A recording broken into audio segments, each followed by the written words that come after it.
안녕하세요. 오늘도 찾아주셔서 감사합니다. 오늘은 전라남도 진도에 거주 중인 이준성 할아버지가 보내주신 사연입니다. 무슨 일이 있었는지 제보된 사연 바로 읽어드리겠습니다. 들어보시고 이준성 할아버지께 따뜻한 위로든 따끔한 조언이든 해 줄 수 있는 말이 있으면 말씀해 주시길 바랄게요. 이야기를 들으시면서 여러분의 경험에 비추어 볼 때 이런 상황을 어떻게 해결하셨는지, 혹은 주변에서 비슷한 경험을 한 분이 계셨다면 그분들은 어떻게 대처하셨는지 공유해 주시면 좋겠습니다. 좋아요와 구독 그리고 알림 설정 눌러주시면 올라오는 사연 함께 들어보실 수 있습니다. 그럼 사연 바로 읽어드리겠습니다. 안녕하세요. 저는 이제 막 70대 접어든 할아버지입니다. 지금까지 살아오며 제 이야기를 누군가에게 처음부터 끝까지 쭉 이야기해 본 적은 없었는데, 제 인생에 가장 기가 막히고 충격적인 일들을 겪고 나니 어딘가에 털어놓지 않으면 속이 시끄러워서 잠을 못 자겠더군요. 여러분은 온 평생을 다 바친 사람에게 배신을 당해본 일이 있으신가요? 그런 일을 당하면 아무리 저처럼 무뚝뚝한 시골 할아버지라도 속에서 천불이 나지 않고는 못 베깁니다. 제가 그 산증인입니다. 제가 겪었던 모든 일을 여러분께 전부 털어놓고 조금이라도 속이 편해지길 바라며 이렇게 부족한 글을 몇 자 적어보려 합니다. 부디 끝까지 제 이야기를 들어주시길 바랄게요. 저는 서울에서는 한참 먼 시골에서 나고 자랐습니다. 제 한평생을 이곳에서 지내왔죠. 저희 집안은 저희 아버지, 할아버지 때부터 배실을 하셨어요.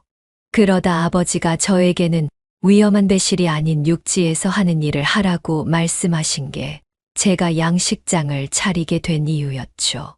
물에서 아주 벗어나진 않았지만 아버지는 제 선택을 가실 때까지 만족해 하셨습니다.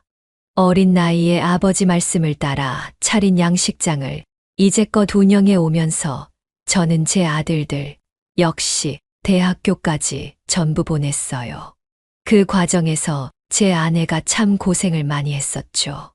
아내는 저와 같은 깡 시골 어촌에서 나고 자란 사람이었기에 사실 어린 시절부터 안면이 있었어요. 그저 내성적인 소녀인 줄 알았는데 커가면서 동네에서 손에 꼽히는 미녀가 되었죠. 그래서 제가 장가갈 때는 주변 사람들에게 아내에게 잘해주라는 소리를 귀에 못이 박히도록 들었답니다.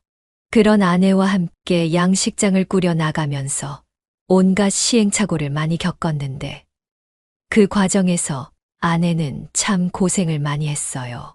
그럼에도 싫은 소리 하나 안 턴 착한 사람이었습니다. 저희가 하는 양식장은 전복을 주로 했는데 저는 무엇보다 질이 좋아야 고객의 신임을 살 수 있다고 생각하거든요. 그래서 그 고집을 지키느라 그렇게 많은 시행착오를 겪었던 것 같습니다. 그래도 어느 정도 일이 익으니 처자식 먹여 살릴 만큼은 키울 수 있었어요. 저희는 아들만 둘을 키웠는데요. 요즘 사람들은 많이 달라졌다지만 저희 때야 큰아들이라고 하면 집안의 기둥이라는 게 아주 당연했던 때였어요. 그래서 큰아들을 교육시키는데 아주 열심히 했습니다. 큰아들만큼은 저희가 사는 시골이 아닌 도시에 있는 학교를 보내려고 많이 노력을 했죠. 그런데 큰아들이 도시에 있는 학교를 다니기 시작하면서부터 이놈이 자꾸 삐딱선을 타기 시작하더군요. 원래는 제 엄마한테도 아들 같지 않게 살갑게 굴던 녀석이 자꾸 말이 없어지고 묘하게 제 가족들을 무시하기 시작하는 것이었습니다. 말끝마다 이런 촌구석에서라는 말을 달면서요. 그럴 때마다 애엄마가 따끔히 나무라며 교육을 시키는 것 같았지만 점점 아들이 몸도 자라고 힘도 세지니 아무래도 역부족이었죠. 제 엄마가 그렇게 혼을 내도 큰아들은 반성하는 김이 없이 짜증을 내며 방으로 들어가 버리기 일쑤였어요. 저는 아내보다 훨씬 긴 시간을 양식장에서 보내느라 이런 집안 분위기를 대충 눈치는 채고 있었지만 제대로 목격하는 경우가 잘 없었죠. 그래서 언제 한번 제대로 걸리기만 하면 큰 놈을 따끔하게 혼내야겠다고 벼르고 있었습니다. 그러다 어느 날 제가 벼르고 있던 그 기회가 오게 되었습니다. 그날은 아내와 같이 출근을 했다가 아내가 몸살 기운이 있는 것 같아 일찍 보내고 저 혼자 일을 하다가 저도 아내가 걱정되어 일찍 집으로 들어갔습니다. 그런데 애들이 이미 학교가 끝나고 집에 온 모양이었어요. 집에 가까워질수록 말소리가 들리는데 큰놈과 아내가 싸우는 소리였죠. 가만히 들어보니 큰놈 말하는 게 생각보다 훨씬 도를 지나쳐 있더군요.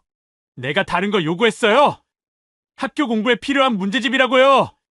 여기서 파는 건 다 더러워져 있잖아요. 전부 못 배운 시골 사람들이 파는 건데 깨끗한 것도 얼마 없고요. 시골 책도 다 새 책이야. 너 그리고 뭐 다 못 배운 시골 사람들이라고?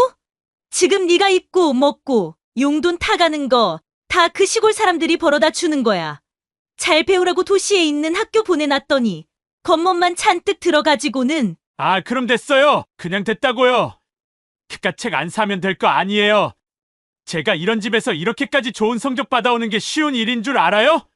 뭐 하나 지원해주는 것도 없으면서. 여기까지 듣고 저는 단박에 집 안으로 들어가 큰 놈의 뒷덜미를 잡아챘습니다. 아내도 깜짝 놀라고 제게 뒷덜미가 잡힌 큰 놈도 깜짝 놀라더군요. 그때는 그나마 어릴 때라 만만한 엄마보다는 아버지가 무섭긴 했을 테지요. 너 이 자식, 네 엄마한테 무슨 말버릇이야? 이게 집안 기둥이라고 곱게 공부시키려고 했더니만 기고만장해져가지고 어디서 배운 버르장머리냐고. 이리 나와. 넌 네 엄마가 해주는 밥 얻어먹을 자격도 없고 내가 번 돈으로 입고 잘 자격도 없어. 나가. 어디 그렇게 잘났으면 나가서 빌어먹고 살아봐라. 그리고 큰 놈을 질질 끌고 나와 현관 밖으로 내쫓아 버렸죠. 막상 아들을 내쫓으니 애엄마는 저를 따라 나오며 말리더군요. 너 빨리 아버지한테 잘못했다고 그래. 빨리. 당신도 살살해요. 얘 내일 학교 가야 하는데. 그만해요, 그만해. 너 빨리 아버지한테 잘못했다고 안 해? 그래도 큰 놈이 하라는 사과는 안 하고 벙벙하게 서 있기만 하길래 아내를 데리고 들어가 버렸어요. 현관문을 아주 매정하게 걸어 잠그고요. 밤늦게 거의 12시가 다 되어 나가보니까 그 사이 아들은 울었는지 눈이 퉁퉁 부은 채로 쭈그려 앉아 있더군요. 저를 보더니 개미만 한 소리로 아버지, 잘못했어요. 제가 잘못했어요. 아버지. 라며 용서를 빌길래 한 번만 더 엄마한테 대들면 가만두지 않겠다고 으름장을 놓고 들여보냈죠. 그런 큰 사건이 있고 나서 큰아들은 확실히 별다른 말썽을 부리지 않았어요.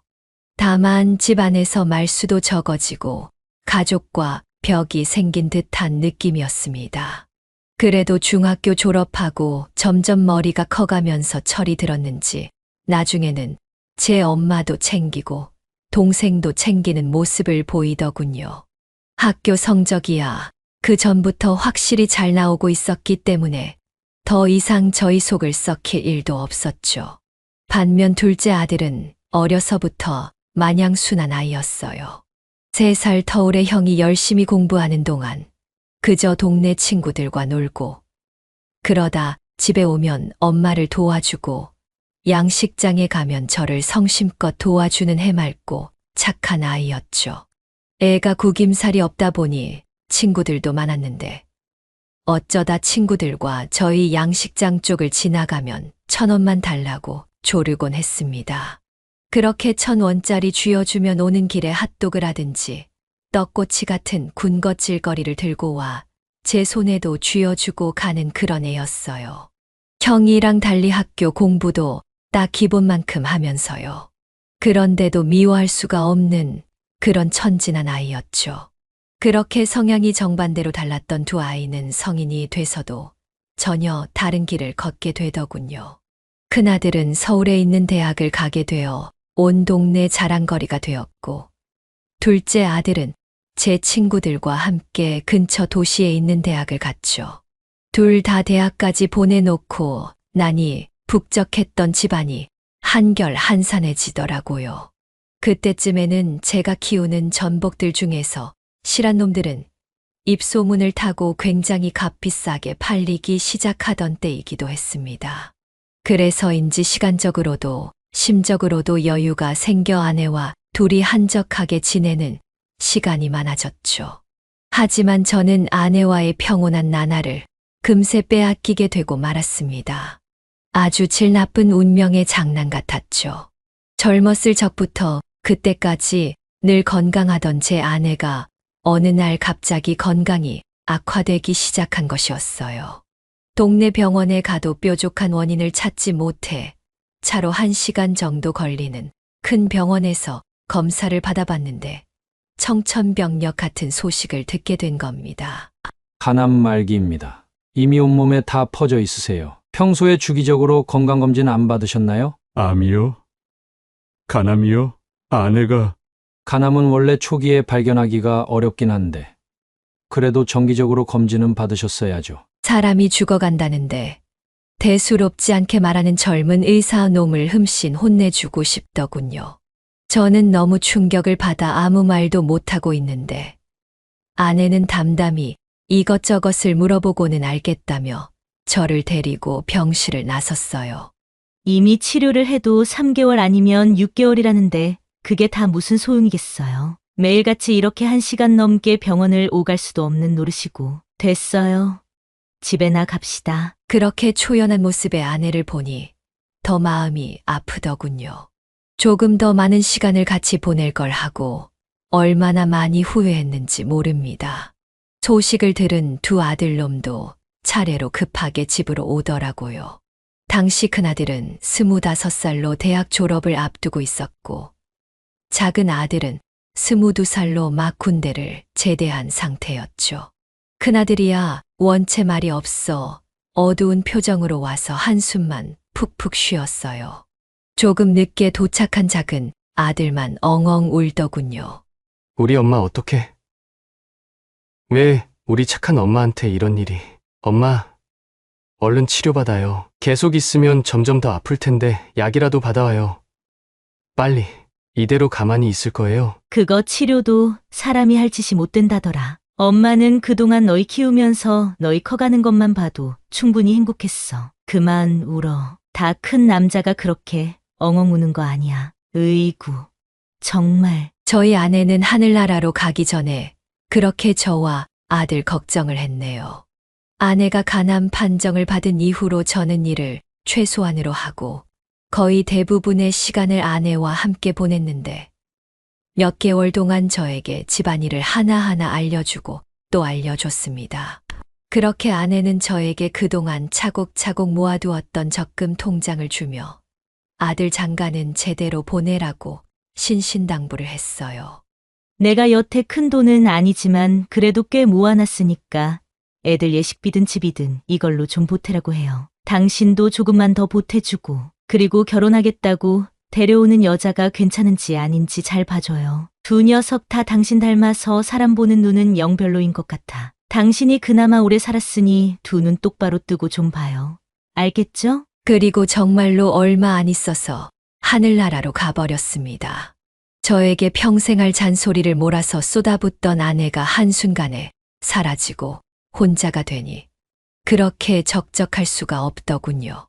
그렇게 평생 새 남자 뒷바라지만 하더니 가는 길에서 마저 크게 걱정이 되었나 봅니다. 저는 아내가 남겨준 자금을 그대로 보관하며 아내가 했던 대로 똑같은 금액을 다달이 모아놓고 있었죠. 세월이 또 꽤 지나고 아내 빈자리도 어느 정도 익숙해질 때쯤 서울에서 지내는 큰아들이 저를 찾아왔습니다. 결혼하려는 여자를 만났다며 소개를 시켜주겠다고 말이죠. 큰아들은 대기업은 아니지만 그래도 꽤 알아주는 중견기업에 취직을 해서 다니고 있었는데 그 회사 안에서 만난 여자라고 하더군요. 그렇게 만난 며느리의 첫인상은 사실 그렇게 좋지가 않았어요. 저를 처음 보는 자리라 예의를 차리려고 노력하는 건 보였지만 말하는 게 되바라진 느낌이 들더군요. 그럼 아버님은 계속 시골에서만 사셨던 거예요? 그래서 이렇게 건장하시구나. 공기도 좋고 건강할 것 같아요. 전복 양식이라니 정말 신기해요. 그래, 다음에 오면 전복회나 한 접시 먹고 가거라. 실한 놈으로 골라줄 테니. 전복을 회로도 먹어요? 깨끗한 거예요? 우리 양식장에서는 깨끗하지 않은 상품은 없단다. 아, 죄송해요, 아버님. 순수한 건지 멍청한 건지 첫 만남부터 신경을 거슬리게 하는 말들을 해대던 애였죠.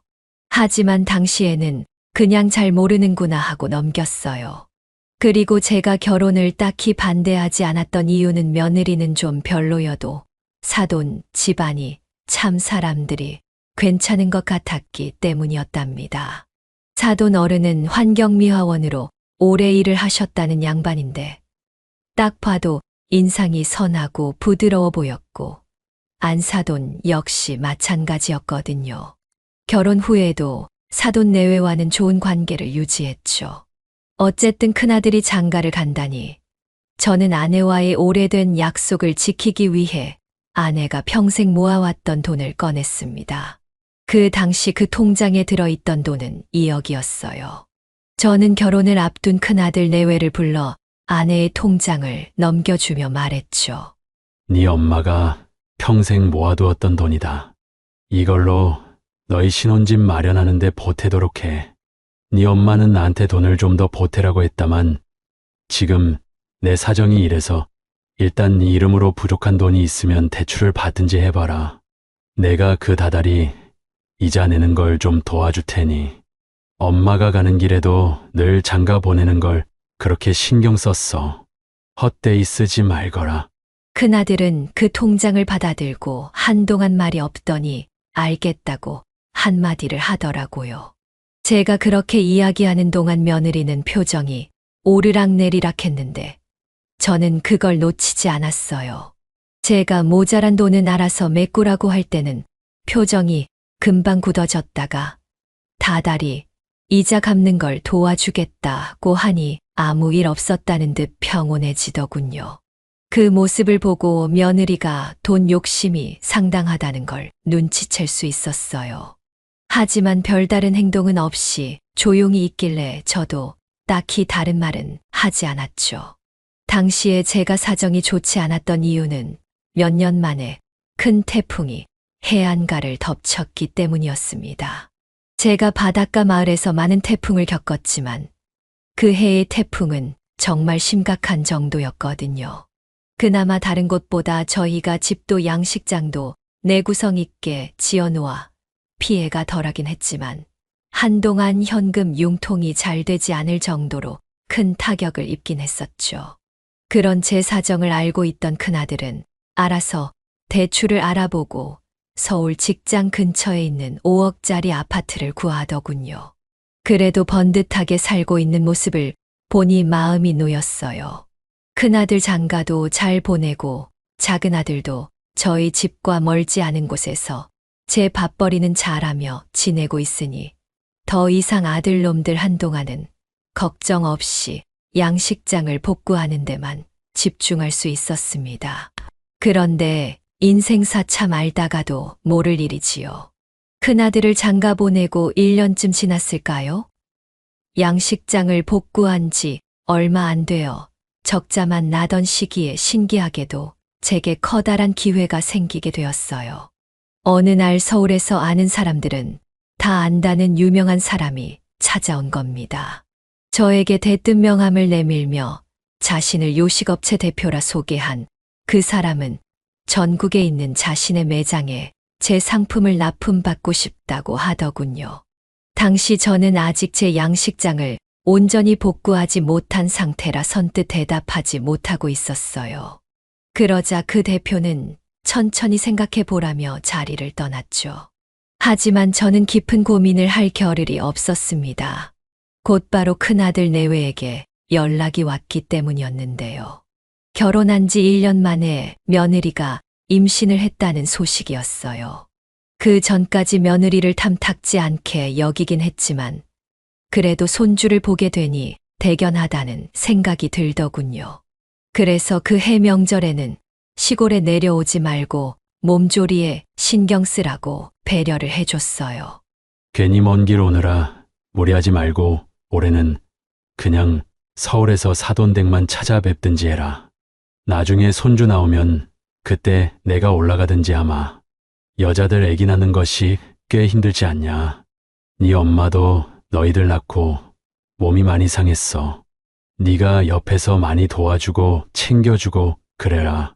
그리고 없는 살림에 그래도 며느리 용돈이라도 보태라고 소정의 금액을 보내주기도 했죠. 그리고 저는 본격적으로 다시 양식장 일에 전념했습니다. 예전에 찾아왔던 그 대표라는 양반에게 연락하기 전에 제 스스로 만족이 될 정도로 상품의 질을 올려놓고 싶어서였죠. 괜시리 어줍잖게 복구된 시스템으로 계약을 맺었다가 세상 물정 모르는 늙은이 취급을 받고 싶진 않았거든요.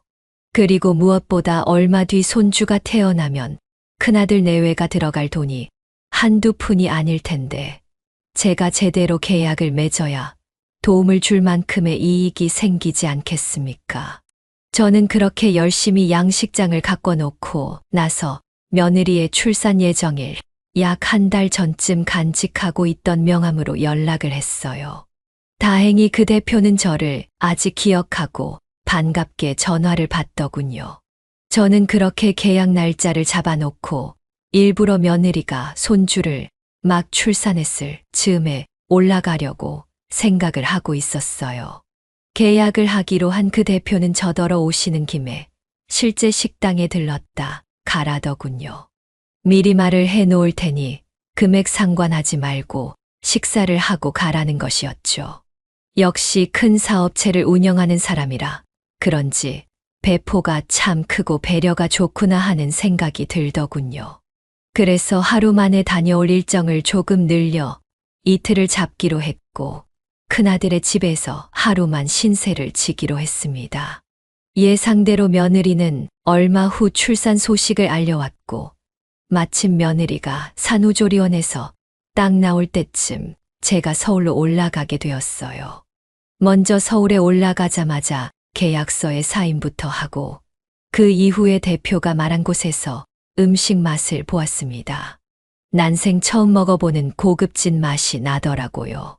가격도 한 접시에 몇십만 원씩 하는 최고급 요리들이더군요. 이런 고급 음식점에 납품을 하면 앞으로 큰 돈이 벌리겠구나. 그럼 큰아들 대출금도 갚아주고 작은 아들 장가 보내기도 넉넉하겠군 하는 생각이 들어 흡족했답니다. 그런 좋은 마음으로 큰아들 집에 갔는데 며느리와 큰아들이 다 저를 기다리고 있었어요. 갓 태어난 손주는 며느리 품에 안겨 곤히 잠들어 있었는데 그 모습을 보니 얼마나 만감이 교차하던지 제 아내 생각이 참 많이 났어요. 저는 표현이 서툴러 적당한 말을 해주지 못했지만 아내가 있었다면 분명 굉장히 좋은 말들을 해줬을 겁니다.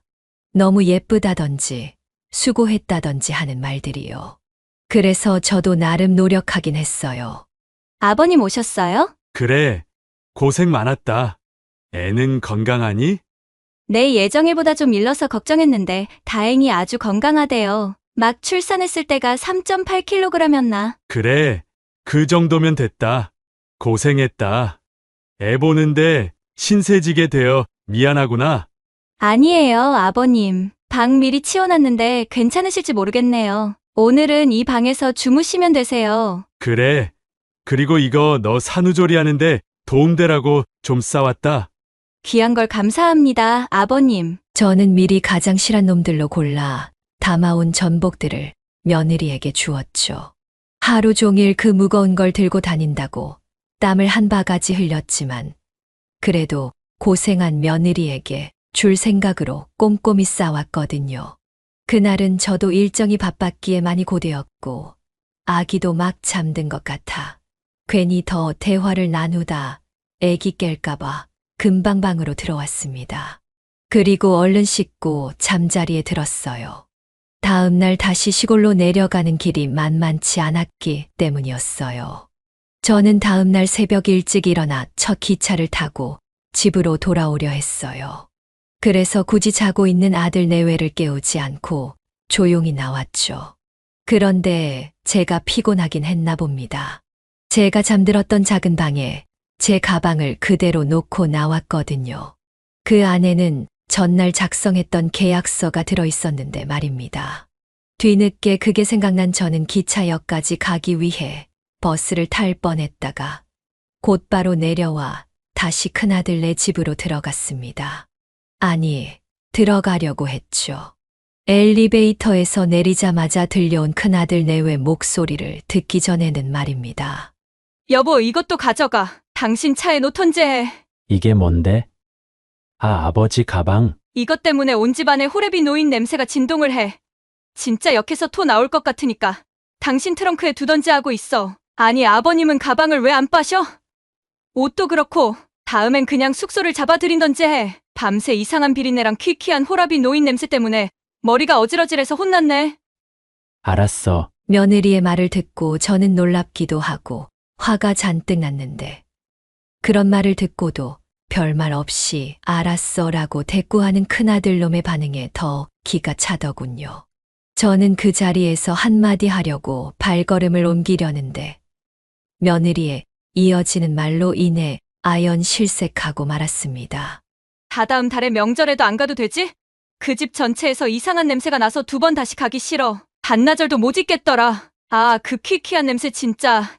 당신이 알아서 아버님께 못 간다고 얘기해. 그래도 시어머니가 없어서 굳이 명절 챙기려고 안 하는 건 좋네. 뭐 제대로 된 도움을 주는 것도 아니고 어쩜 평생 모은 돈도 꼴랑 2억밖에 안 될 수 있어. 하여간에 도움이 안 된다니까. 저는 더 이상 못 참고 큰아들과 며느리에게 다가가 방금 뭐라 그랬냐고 호통을 치기 시작했어요.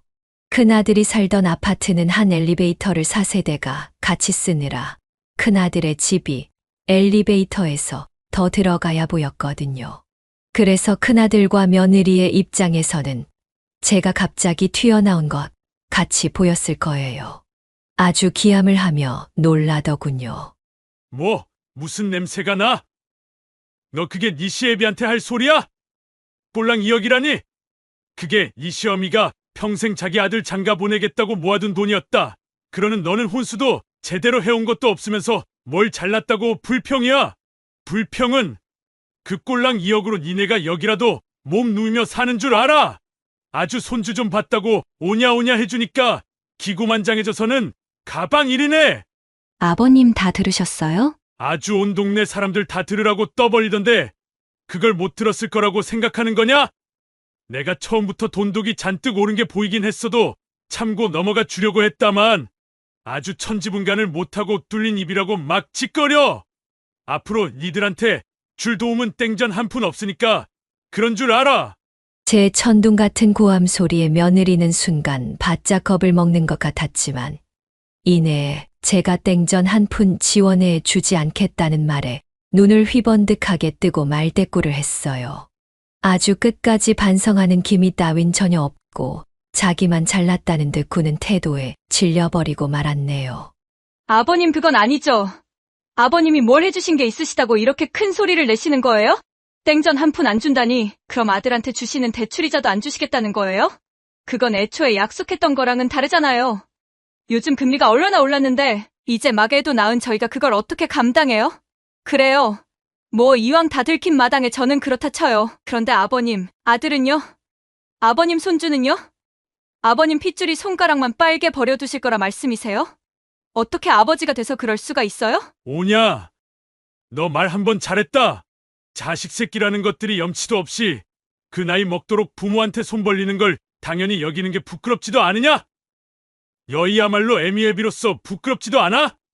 네가 네 부모도 공경할 줄 모르는데 애기가 뭘 보고 배우겠어? 그리고 곁에서 멀뚱히 서 있는 큰아들놈한테도 크게 화를 냈어요. 그리고 너는 집안의 가장이 돼서 아내가 이렇게 버르장머리 없이 구는 걸 그냥 가만히 두고 앉았어? 이 아비 욕 보이는 소리들을 듣고도 아무런 감정도 안 들어? 그러고도 네가 우리 집 장남이야? 그동안 냄새나는 내 물건들, 냄새나는 우리 집 욕하는 소리 들으면서도 잘도 놀았겠구나.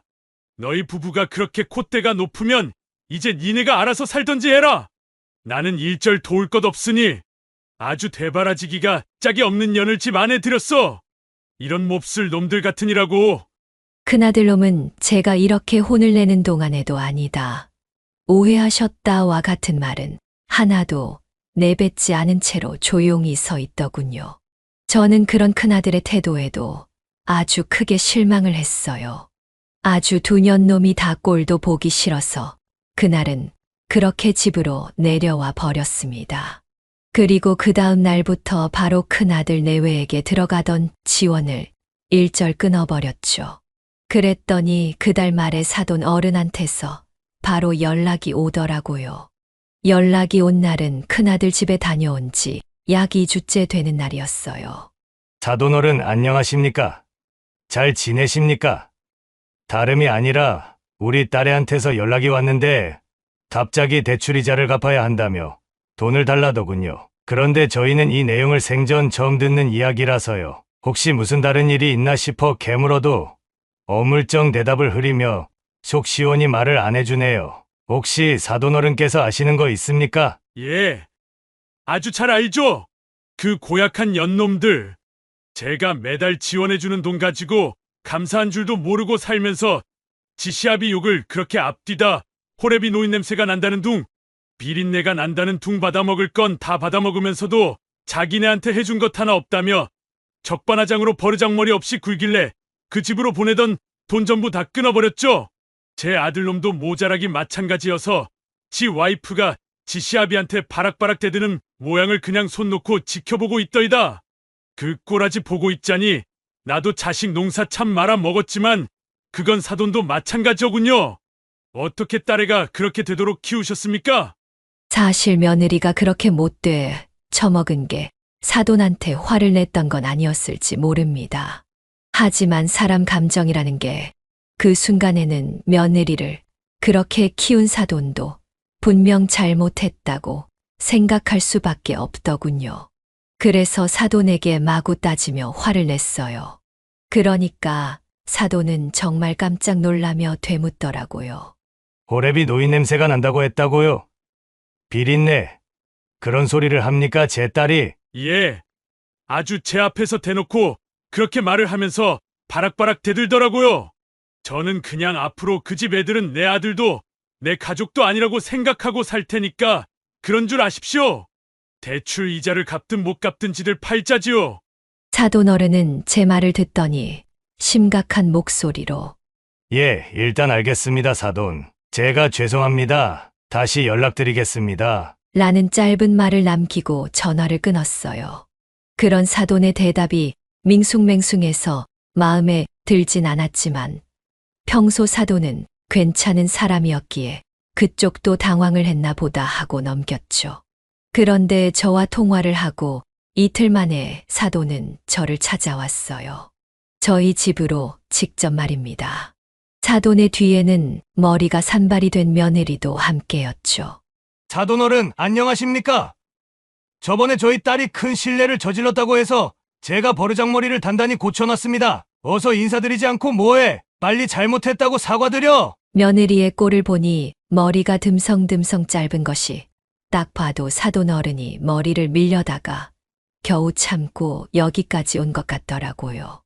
며느리는 얼굴이 제대로 보이지도 않을 정도로 고개를 푹 숙인 채 기어들어가는 목소리로 아버님, 제가 잘못했습니다. 그땐 죄송했습니다. 용서해주세요. 라고 짧은 사과를 하더군요. 그런데 그게 절대 진심에서 우러나온 사과가 아니었어요. 저는 며느리가 이미 고쳐 쓰기는 글러먹은 아이라는 걸 한 번 더 깨닫고 말했습니다. 됐습니다. 사돈, 이 아이는 절대 진심으로 뉘우치지 않아요. 아마 사돈이 크게 혼을 내서 억지로 사과를 하는 것일 뿐 돌아가면 똑같이 굴 겁니다. 괜한 수고 마시고 돌아가세요. 그러자 사돈은 딸을 다그치며 엄하게 말하더군요. 들었지? 빨리 똑바로 사과 안 드려? 다른 사람이 네 애비한테 환경미화원이라고 쓰레기 냄새 난다고 얘기해도 똑같이 그렇다고 할 거냐? 정신없는 기집애 같으니라고 똑바로 사과 안 해. 아버님, 죄송합니다. 제가 정말 잘못했어요. 진심이에요. 정말 진심으로 제가 생각이 짧았습니다. 죄송합니다, 아버님. 제발 용서해 주세요. 저는 그런 며느리의 애원에 진심으로 궁금해지더군요. 며느리의 사과가 진심인지 아니면 단지 사돈에게 혼나지 않기 위해 혹은 저에게 받던 돈을 계속 받기 위해 억지로 하는 사과인지 알기 위해 며느리에게 다가가 이렇게 이야기했습니다. 그래. 그럼 용서해주마. 다만 여전히 지원금은 없다. 너의 힘으로 열심히 돈 벌면서 평생 오늘의 교훈을 가슴 깊이 새기라는 뜻에서 말이야. 알겠니? 제 이야기를 듣자마자 며느리는 곧바로 눈빛이 사나워지더군요. 저는 역시나 싶어 사돈에게 말했어요. 보셨죠? 여전히 반성의 기미가 없는 아이입니다. 사돈, 이만하시고 돌아가세요. 저는 이 아이도 제 아들도 더 이상 제 가족으로 생각하고 살지 않을 겁니다. 제가 부모로서 할 수 있는 것은 이미 전부 해줬으니 더는 줄 것도 없고 이 부부에게 미련도 없습니다. 죽은 자식들이라고 생각하고 살려고요. 사돈은 딸의 모습에 아연실색하더니 어쩔 수 없이 돌아가셨죠. 끌려나가는 며느리를 보며 조그만 욕심을 버렸다면 더 많은 지원을 해줄 수도 있었는데 그걸 모르고 저렇게 기고만장한 모습이라니. 마음을 악독하게 먹으면 제 앞길만 망칠 뿐이구나 하는 생각이 절로 들었습니다. 그리고 이 모든 소란 중에도 코빼기도 보이지 않은 큰아들에게 제대로 실망할 수밖에 없었고요. 결국 그 명절은 저와 작은 아들 둘이서만 시간을 가지게 되었고 저에게 이야기를 전해 들은 작은 아들 역시 큰아들 내외와는 아예 연락을 끊어버렸다고 해요. 그 후로 6개월이 흘렀습니다. 저는 그동안 굉장히 바쁜 삶을 살았어요. 저희 양식장 전복을 납품받기 시작한 그 업체에서는 전복을 이용한 새로운 신메뉴를 선보였는데 그게 굉장히 히트를 쳤기 때문이었죠. 제 양식장은 질이 좋은 고급 전복을 생산하는 곳으로 입소문이 나게 되었고 TV 방송에도 출연하게 되었죠. 그래서 저는 일부러 방송국에서 온다는 날에 작은 아들을 불러 같이 일을 돕도록 시켰어요. 나중에 방송을 보니 역시나 제 작은 아들이 후계자처럼 딱 나오더군요. 저는 이제 나이도 있고 이 사업이 번창하면 아예 작은 아들에게 전부 넘겨줄 생각이었기에 그 방송을 보고 아주 만족스러웠습니다. TV 방송이라는 것이 대단한 게 반년 동안 연락을 끊고 살던 큰아들 내외가 방송이 나간 지 얼마 후에 저희 집으로 찾아왔더군요. 아직 갓난쟁이 손주까지 대동하고서요. 사전에 미리 연락도 없이 찾아오더니 대뜸 마당에서 무릎을 꿇는 겁니다. 마침 작은 아들과 거실에서 TV를 보던 저는 그 모습을 본 채도 하지 않고 보던 TV나 마저 봤어요. 작은 아들 역시 차가운 얼굴로 자기 형과 형수를 보더니 외면했고요. 그럼에도 아랑곳하지 않고 큰아들과 며느리는 자신들이 잘못했다며 용서를 빌기 시작했죠.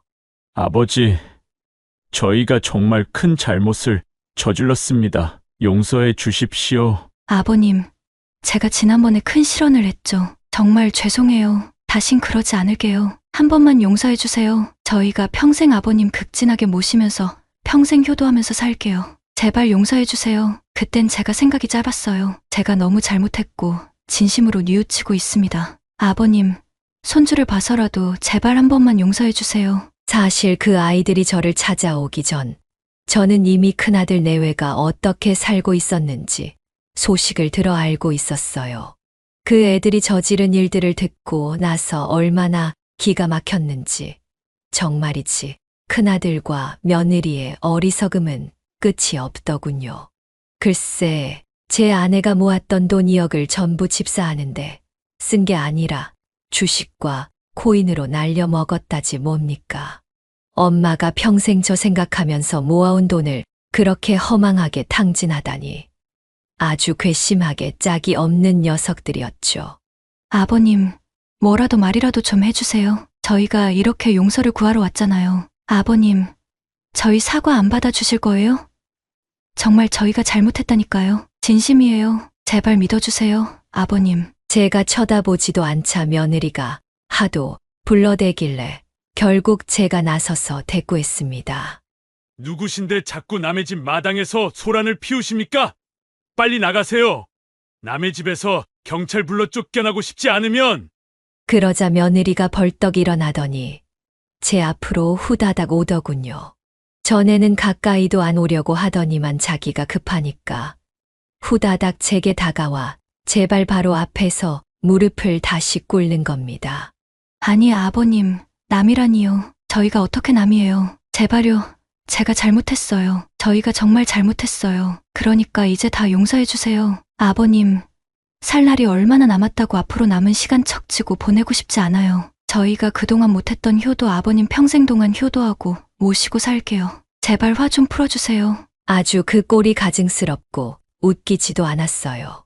화를 안 낼래야 안 낼 수가 없었죠. 뭐, 앞으로 살 날도 얼마 안 남아? 그래, 오냐? 말 잘했다. 내가 네 말대로 앞으로 살 날이 얼마 남지도 않은 것 같아서 미리 내 자산 전부 넘기기로 했다.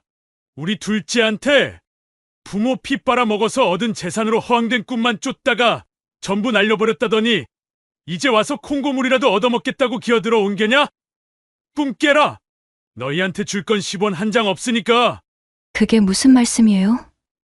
저희는 그냥 지난 실수에 대한 사과를 드리고 용서를 구하고 싶어서 온 것뿐이에요. 아버님, 저희가 이렇게 비는데 왜 이렇게 용서를 안 해주시는 거예요? 용서를 구하고 싶어서 와? 니네가? 참나. 지나가던 똥개가 웃을 일이다. 내가 천국 갔니?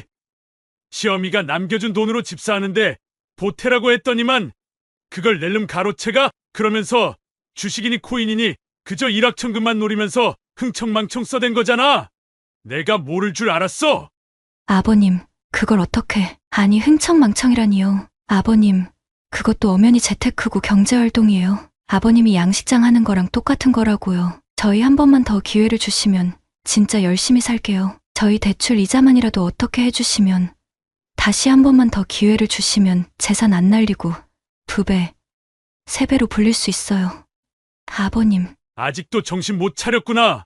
그 돈이 어떤 돈인데 함부로 날려놓고 그딴 소리를 해? 시끄럽다. 너흰 이제 내 자식도 아니고 핏줄도 아니니까 이만 물러가거라. 얼른 내 집 마당에서 나가. 제가 불같이 화를 내니 며느리는 큰아들에게 가서 당신이라도 좀 어떻게 해봐라 하며 닥달을 하더군요. 큰아들은 쭈뼛쭈뼛 일어나 제게 오더니 말을 꺼냈어요. 엄마가 주신 돈은 아마 조금만 더 있었으면 제대로 된 주식도 같이 살 수 있었을 건데, 그건 저희가 정말 흥청망청 쓰려고 했던 게 아니라. 저는 그 말을 끝까지 듣지도 않고 그 녀석의 뺨을 잇는 힘껏 내려쳤습니다. 그래도 분이 풀리지 않아 한 번 더 내려쳤죠. 너는 그저 네 생각밖에 못하는구나. 이 못난 놈 같으니라고. 여직 네 와이프 뒤에 숨어 있다가 나와서 한다는 말이 고작 그거냐? 그게 어떤 돈인지 알아? 네 엄마가 한 푼 두 푼 평생을 꼬박 모은 돈이었다. 그걸 알고도 소중히 다루지 못하고 전부 날린 주제에 어떻게 그딴 소리를 짓거려? 대출이자 꿈도 꾸지 마라. 네 새끼 가지고 동정심 유발하려고 들지도 마. 앞으로 내 아들은 하나다. 큰아들은 이미 반년도 전에 죽었어. 알아들었으면 너 처자식 데리고 나가. 더 이상 내 눈앞에 나타나지 마라.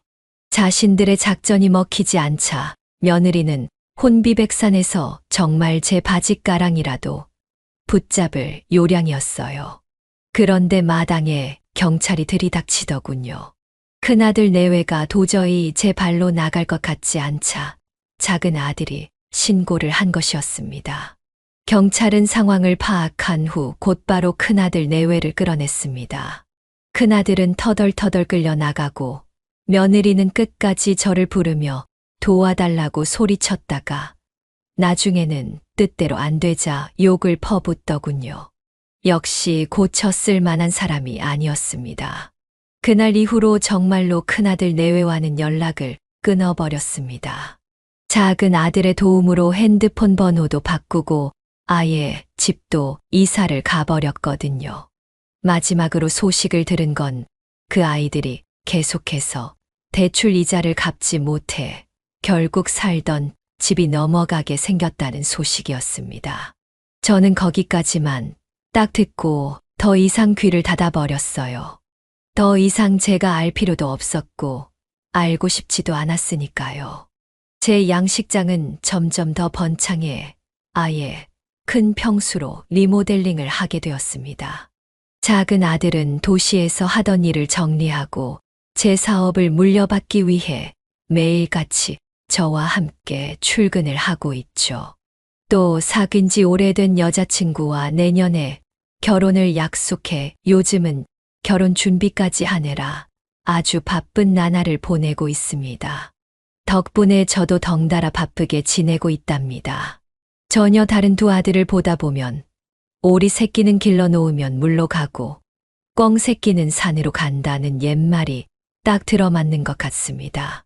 저희 부부는 두 아들을 똑같이 오히려 큰아들에게 더 많은 지원을 해주며 키웠는데 제 복도 모르고 끊임없이 악행만 저지르는 큰아들을 보며 참 많이도 실망했습니다. 한때는 고쳐보려고도 했고 체념하고 받아들이려고도 해봤지만 애초에 제가 품을 수 있는 아이가 아니었더군요. 아마 하늘에 있는 제 아내도 이런 저를 나무라진 않을 겁니다. 저의 긴 사연을 들어주신 모든 분들께 정말 감사드립니다. 또다시 인생의 새로운 국면을 맞이하는 저와 제 작은 아들을 응원해 주세요. 저희도 여러분을 응원하겠습니다. 여기까지가 이준성 할아버지의 사연인데요. 여러분은 어떻게 들으셨나요? 여기에는 또 인생 선배님들이 많이 계시기에 혹시 이런 사연을 겪은 선배님들이 있나 해서 제보해 주셨다고 하네요. 여러분의 생각은 어떠신가요? 이 사연은 이준성 할아버지가 보내주신 사연으로 사연자님의 입장에서 작성되어서 사연자님께 유리하게 작성되었을 수도 있습니다. 같이 댓글로 의견 나누어 보았으면 합니다. 이준성 할아버지의 사연 영상이 주는 교훈이 유익하시다면 좋아요와 구독, 그리고 다른 지인에게 공유 부탁드리며 저는 그럼 다음 사연에서 뵙겠습니다.